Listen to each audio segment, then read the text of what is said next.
It up in much like we did the New Testament into categories, into genres. And so you have the first 5 books, which is what we call the law, and then you have history, which goes all the way up to Esther, and then we're going to get into what they call the books of wisdom, which go on up into the prophets, and then you have the major prophets and the minor prophets, and that's kind of how our Old Testament is organized. And so they're not organized chronologically. They're not even organized the way the Jews organized their scrolls, but they're organized that way. So this is the last of the history books, and it's a very unique book. Esther really is unique in the Bible, for a lot of reasons. And it's a great book. If you haven't read the book of Esther, I think it's one of the most interesting books in the Bible, just as literature. It's such a interesting book, and there's so many turns of fate, and there's so much going on. There's all this political intrigue, and there's all this domestic intrigue. I mean, there's just a lot going on in the book of Esther, and all these characters. It would make a great play. It would make a fantastic play, because you have all these characters that are coming in and out, and it has a lot of the elements that make some of Shakespeare's comedies really good, like Much Ado About Nothing and Have It As You Will. These kind of things where you have all these characters and they're in and out, and things are not working out the way anybody wants, and there's this dramatic turns always. It's just a fantastic book. You should really read it. Take the time this week and just read through the book of Esther. Read it in there are translations that will put it into more of a novel form, and you might find in that just how it just flows so well.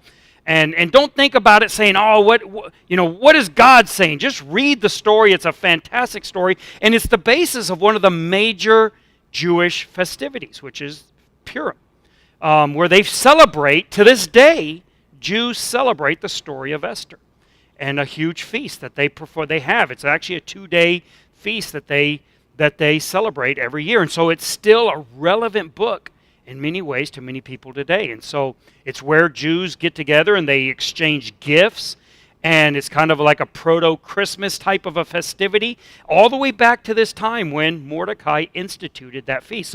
So Esther's a really, really interesting and unique book. Now, Esther is not a love story. In fact, it isn't even romantic. And I hate to ruin, not really. I really like ruining things for everybody. I actually do enjoy it. It's not a love story. It's a very anti-love story. This is a very selfish king who wants to parade his wife around in front of his dignitary guests, and she refuses to be treated that way, which I think makes the story great. Right? Because you have this Vashti, who's the original queen, and she just flat out refuses to do what the king says, obviously knowing what risk that would have to her. So I think she's quite the heroine also of the story, where she has whatever reasons she might have had, but she had her convictions. Even though she was pagan, she had certain convictions, and she was willing to risk life and position to uphold them. And so I think Vashti's a fantastic heroine and good moral example in the story of Esther. But she refuses, and she's very promptly dethroned. She's no longer queen. She's deposed. We don't know if she was put to death or not. It's not really told us. It's kind of implied not, but that she's deposed and loses her position, loses her all of her rank, probably loses her money. Who knows what all happens? But that's the original queen.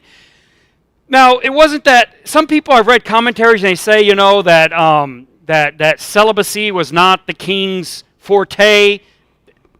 That is not. The story is very clear. He had many, many, many women. This was not a king who believed in monogamy. He had many women, but what he didn't have was a queen. He didn't have that one woman who'd be the queen of the kingdom, to have the top spot wasn't filled. And so it wasn't sexual relations that he was after so much that made him sad. It's having that queen, that top spot of that position filled with somebody worthy of that position, and that's what he's longing for.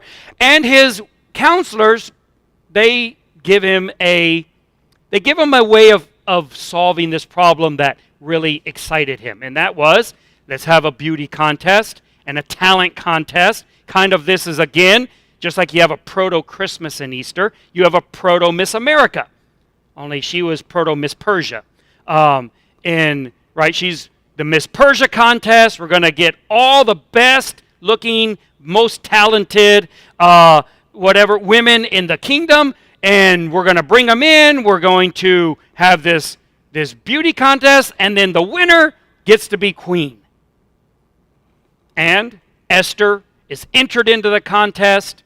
Her adopted father, who's actually more like her cousin, but he's adopted her as his daughter.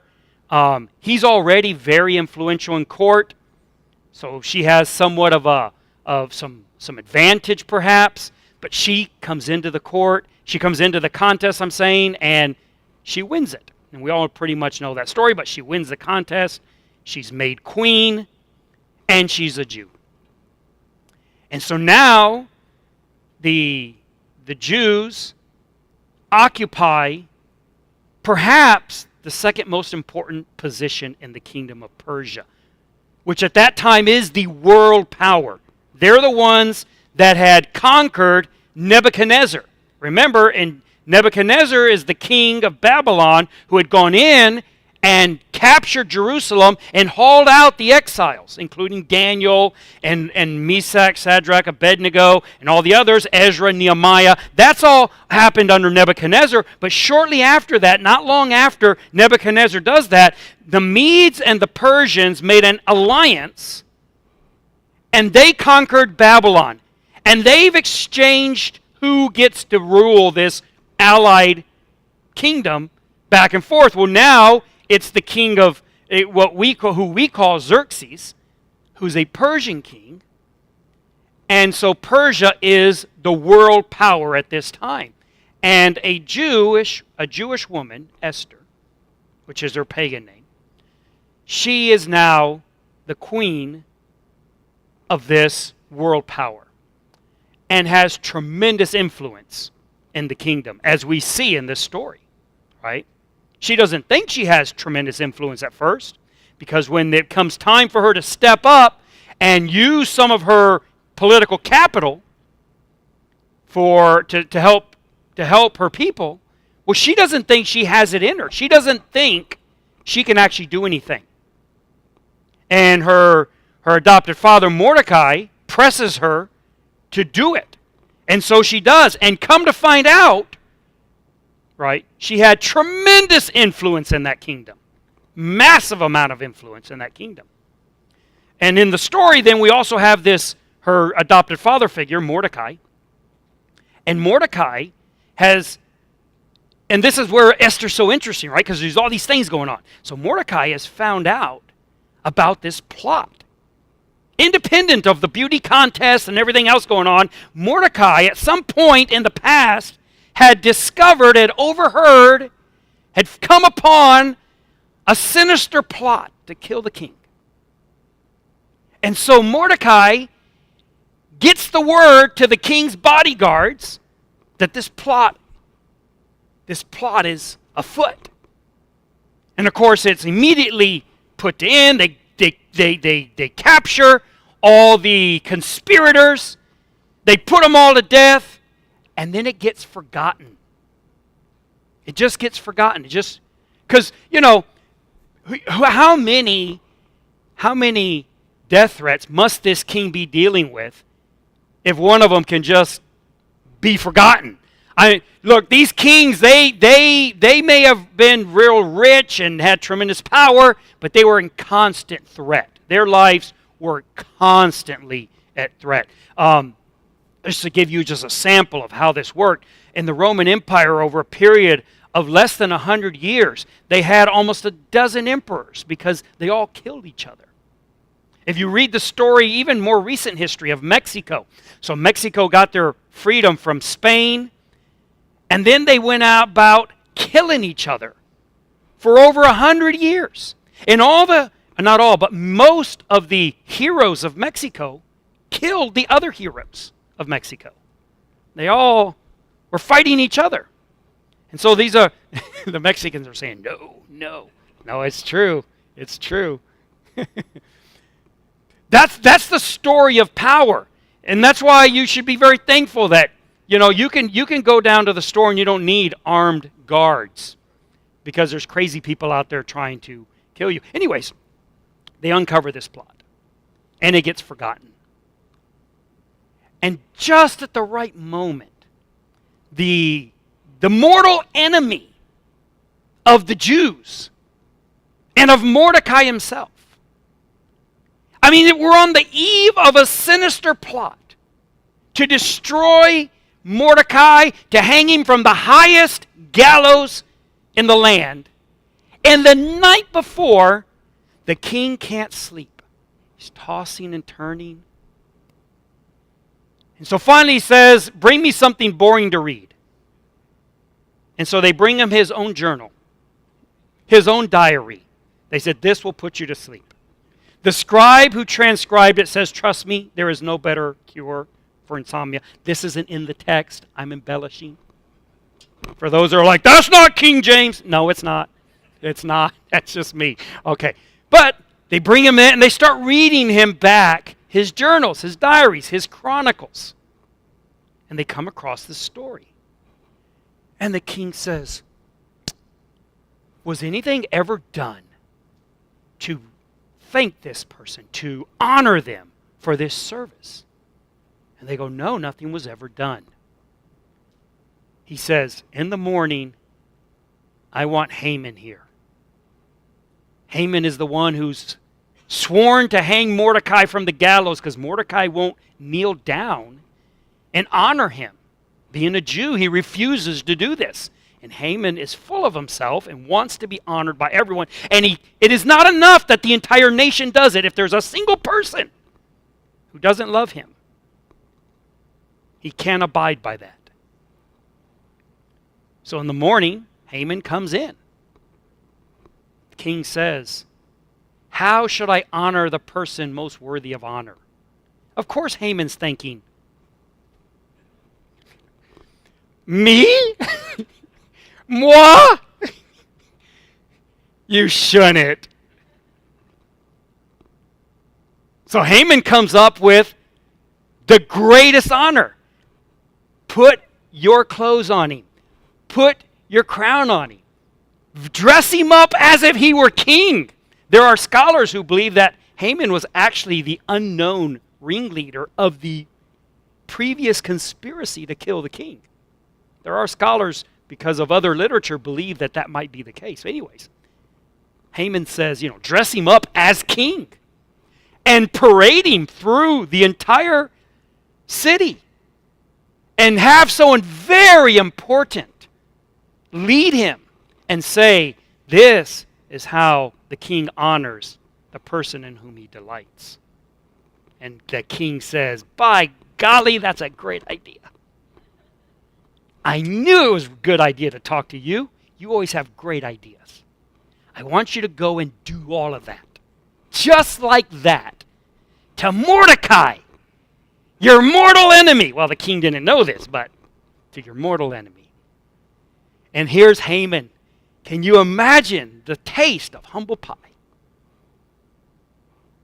Leading him through the streets, through gritted teeth. This is how the king honors in whom he delights. He barely gets done doing that.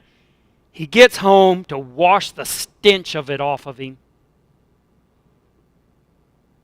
And he gets an invitation. An invitation to come to the feast that the queen has prepared just for him and the king, a personal, private feast with the queen and king.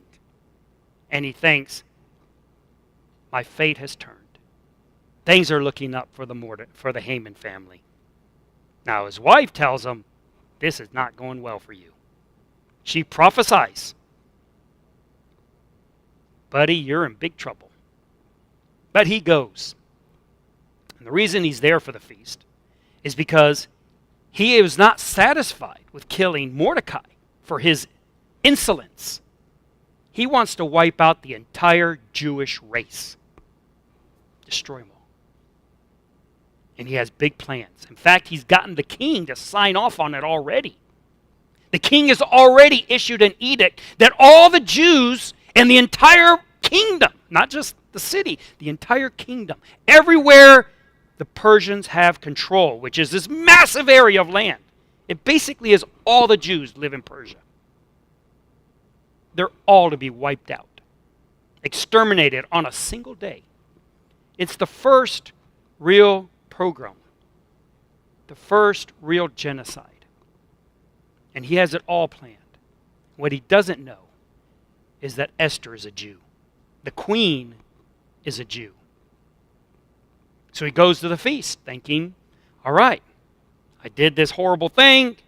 I had to eat a ton of humble pie. But now I'm getting this private feast with the queen. So he goes to the feast. The king knows. Right? Esther's probably like a lot of our wives. If they cook you a good meal, you know they want something. You know something's amiss. There's something going on. It's like, okay, just tell me what you want. But she's real cagey, right? So she's like, no. He says, this is fantastic. I'll give you anything you want. Up to half my kingdom. He's like, this guy is very gregarious. He's like, I'll give you anything you want. She says, you know what I want? I want you to come back tomorrow for another feast. Now you know she's really wanting something big, right? She's going to ask, we can't ask it right now. We got to do 2 of them. Haman's all happy. He's getting a call back. He's coming again. Another private feast with it. He's like, man, they love me. They really, really love me. So they come back and they have a second feast. And then the king says, okay, I know you want something. And you want something really big. What do you want? And that's where Sadie reads. She says, I want not to die.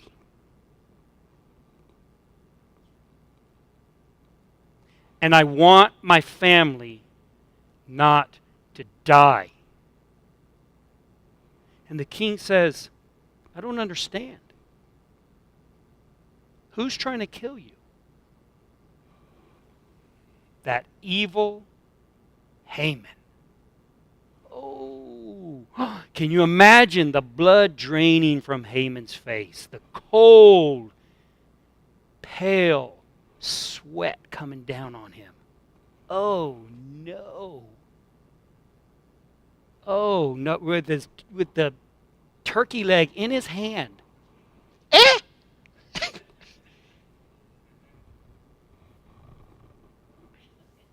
The king is enraged. Haman has tricked him into issuing an edict against his own wife. He storms out of the feast. He's out in the garden, pacing, muttering, furious. Haman is seeing his life flash before his eyes. So he throws himself down on the couch, on the bed, because they didn't sit in chairs like we do here. When they ate, must have been fabulous. We have to talk to Daniel about how this must feel, but when they ate, they would recline. Very George Costanza-esque. Right, Daniel? I'm plain. So she's on this couch and he throws himself on it. Just as the king walks in, he's like, what? Now you're going to force her in my own house? Oh my goodness, Haman, he cannot win. This poor man, you almost feel sorry for the poor guy. You really almost feel, if he wasn't a genocidal maniac, right? If he wasn't, everyone has flaws. If it wasn't for that, And then the servants of the king say, we know where there's some gallows.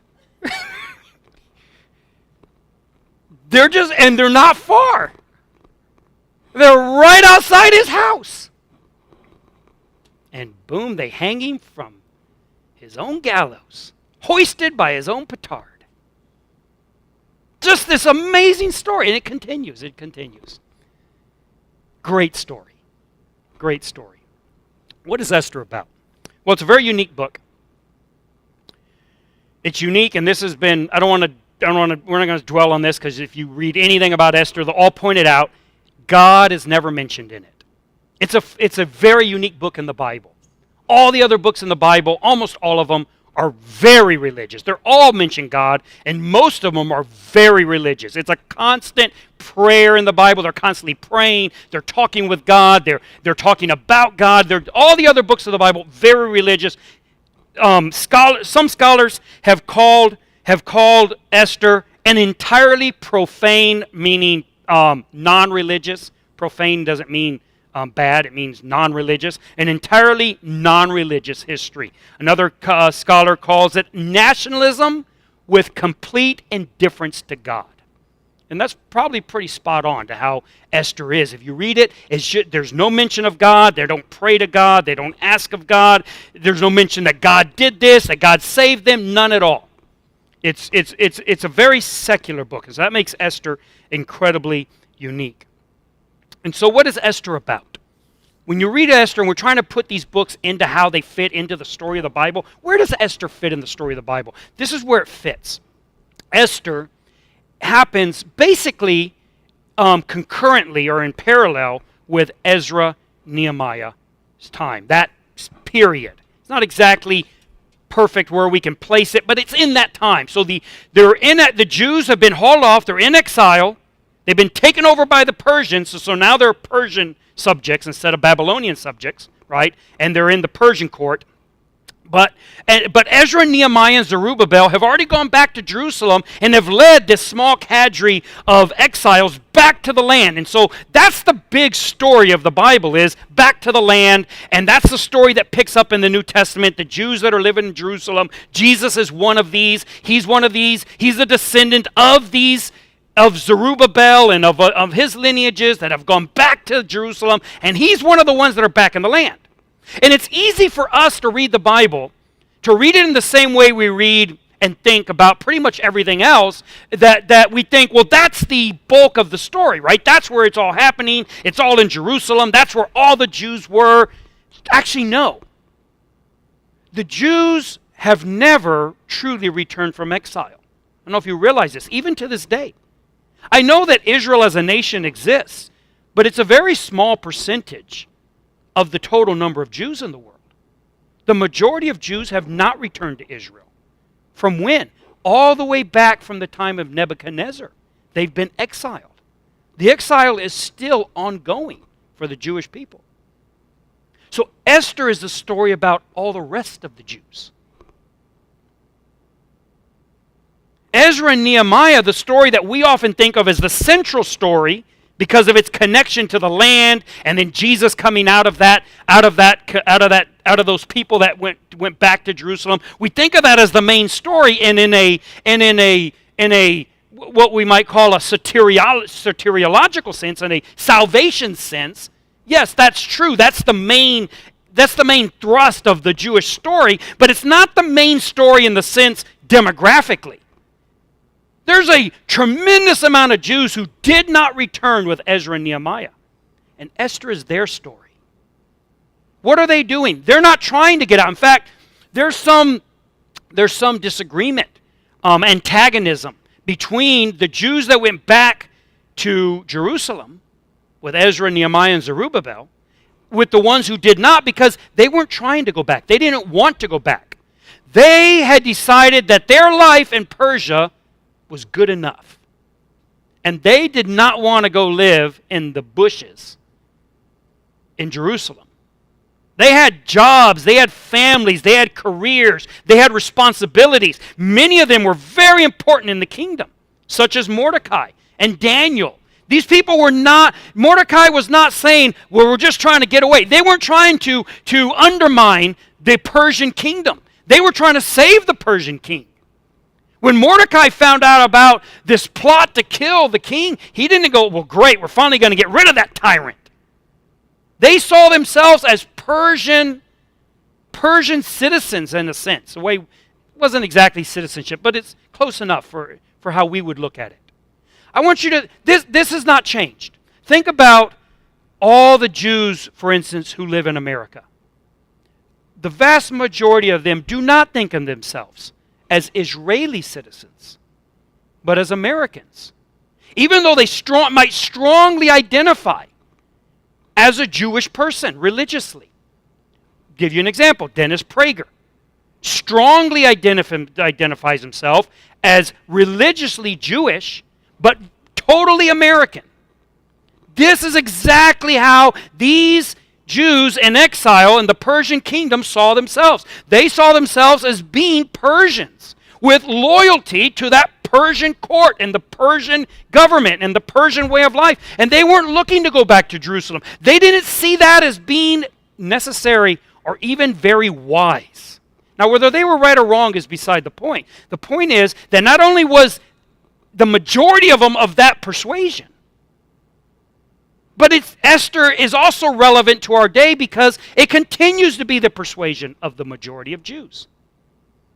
As I said a couple weeks ago, many Jews think it's very foolish to try to have a country in the Middle East. They find it to be a very foolish endeavor, or at least until recently they did. And there was a lot of dispute when Zionism first really started taking hold. There was a tremendous amount of dispute, not between Gentiles and Jews over Zionism, but between Jews and Jews. Many Jews said, this is silly. Why would we go back and try to establish a country in the middle of the people who most hate us? We're doing just fine here. We're fine in New York. We're fine in Florida. We're fine in wherever they were. And so that Esther is a story of those people.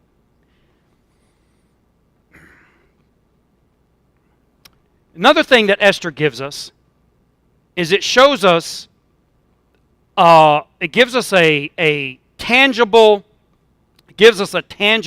example of this very long, ongoing saga of evil trying to destroy God's people.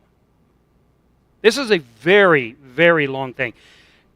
Anti-Semitism, as we now call it, is not something that Hitler invented. It isn't something that the Tsar of Russia invented.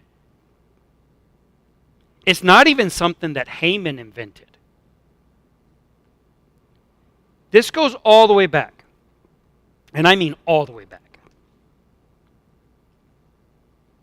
You say, why do people hate the Jews? Now, it's not a great question, but I understand what they're saying. Let me try to give you a biblical reason. There are many reasons. And I'm not discounting any of the others, and I'm not arguing for or against them. There are sociological reasons people give, psychological reasons people give, demographic reasons, financial reasons. People give tons of reasons. Maybe some of them are valid, some are invalid. I don't know. But there's a biblical reason that because we're in a Christian church should be our primary concern, at least at this moment. And the biblical reason is because God created humanity to destroy evil. That's the purpose of humans. It's like asking, why did German soldiers hate Allied soldiers? Or why did Allied soldiers hate German soldiers? Well, there may be a lot of social reasons and cultural reasons why that might be the case, but the reason why on the battlefield these soldiers hated each other was because they were trying to kill each other. They had been inducted into a fighting force whose sole purpose was to destroy the others. And so yes, there was antagonism there. It wasn't a bug, it was a feature, right, of their of the whole situation and of the relationship that it was there. Why does evil hate and actively and continually seek to destroy God's people? Because God's people have been called to destroy evil. We are not supposed to be getting along with it. And that's why the admonitions of the Scripture is that if evil is speaking well of you and getting along with you and not endangering you, and it's not pursuing or persecuting you, then you are not doing what you were designed to do. If a general in the Second World War were to have come upon a battlefield and found all the Axis soldiers and all the Allied soldiers sitting around drinking coffee together, telling jokes and playing cards, they probably would not have been happy about that. Because animosity and antagonism are requirements for what they're trying to accomplish. We're trying to unseat that power. We're trying to destroy that regime, and we can't have our soldiers getting along. In fact, there's this great story of the First World War, that on Christmas Day, after being just bogged down in the trench warfare for so long, and so almost felt pointless, in many cases probably was, all the soldiers on Christmas Day came out of the trenches and started playing soccer together. Which soccer is, it's a different form of torture. That's why they invented the Geneva rules of war. Prevent that from being inflicted on anybody. They come out of the trenches and they're playing soccer together. And it's the day that the war almost ended. It came so close. And the generals and the world leaders, they were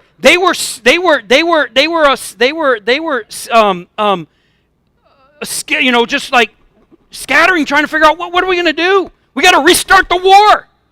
If these people get to liking each other too much, we're not going to be able to have a war no more. And it really was an issue for a little while. Eventually, as the day drew to an end, they went back to their trenches and reluctantly took up the war the next day.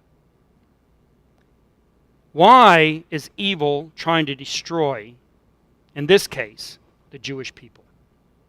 Because God chose, or as we would say in modern English, He drafted the Jews to be His soldiers in a war against evil. That was their job, to destroy evil. And evil was responding in kind and was out to destroy them. And Haman was just one of those soldiers. A very effective one. Hitler, same thing. Now, this isn't just the Jews, and this is where we evangelical Christians need to be very careful. It is not just the Jews that evil wants to destroy. In fact, as we read the New Testament, we find out that evil is against all men. I know we tend to think that there's like us, the good Christians, and them, all the non-Christians that the devil loves. He's their buddy. And he hates us, the Christians. That is not true. And that's what one of the things the New Testament is very keen on pointing out to us. We are not in a fight against other people. Even the ones who don't like Christians. Even the Hamans of the world. Our fight is not against them.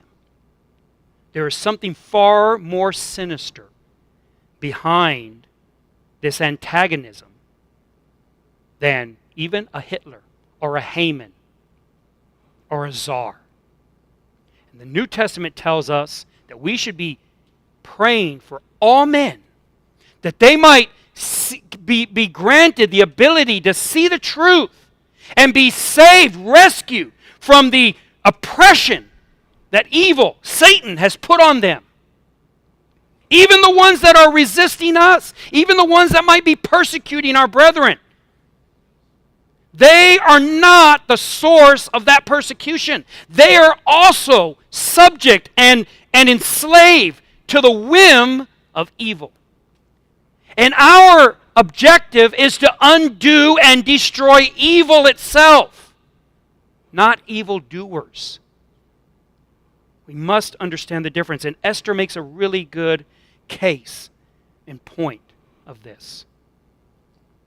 But this is what's going on in Esther. And this is why there's this hatred.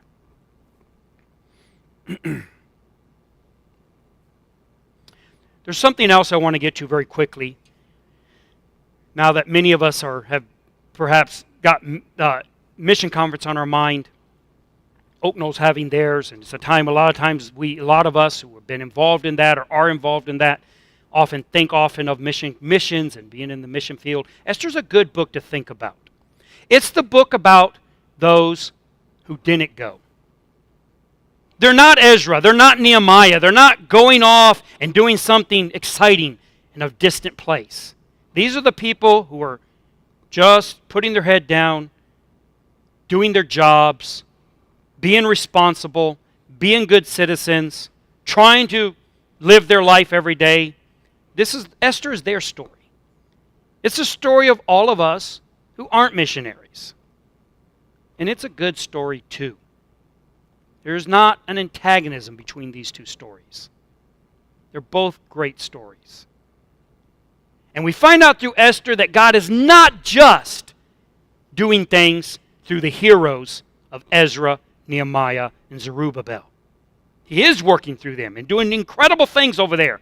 And He's also doing amazing things with people who aren't there, who stayed behind, had other pursuits, had other designs, other plans, other careers. And there is no talk one or the other. The Ezra and Nehemiah books don't talk about the Esther situation. Esther book doesn't even mention, never mentions God, never mentions Israel, Jerusalem, the land. Never. It's like the two are completely unrelated. And God is working through that one as well. So one other thing, and we'll end with this, that I think that we see through Esther. And I think we see it in Esther more clearly, at least I do. I don't know if you might not agree with me, but I see it more clearly in Esther than perhaps any other book of the Old Testament. And that is this preview of coming attraction. It's this preview of what is to come. Esther gives us an incredible preview of this. It's how evil is dealt with. Evil is not dealt with in the book of Esther by some Jew sacrificing themselves in the place of all the Jews. One Jew dying for all Jews. That's not how it's dealt with. Evil is dealt with in Esther the way it's implied to going to be dealt with from the very beginning. That God was going to destroy evil itself. He was going to destroy sin itself. He was going to destroy the destroyer himself. And this is what Jesus does.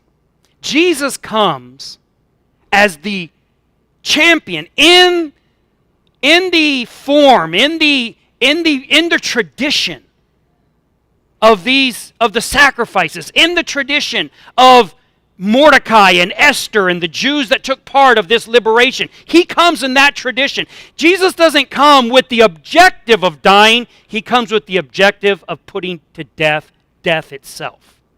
He comes with the objective of destroying sin itself on its own instrument of destruction. Sin and evil conspired to kill God. And they were going to accomplish this on the cross. And Jesus refuses any other way but to take them to the very cross that they had erected for him and nail them all to it. And Haman then becomes this prototype of how God is going to deal with evil. He's going to march him out to his own instrument of death and hang him on it. And win. Esther's a great book. You should read it. Stand with me as we close in prayer and with a final song of worship. Dear Father, we're very grateful and thankful for your word, for your for your care, your concern for us. We're thankful that you have loved us, given yourself for us, that you have been our champion, our liberator, our Savior, our Redeemer. We praise and honor you and worship you this day. I ask that as we read through your word this week, that you would open it in our minds and our hearts and help us to be doers of that word and not hearers only. I ask all these things in the name of Jesus.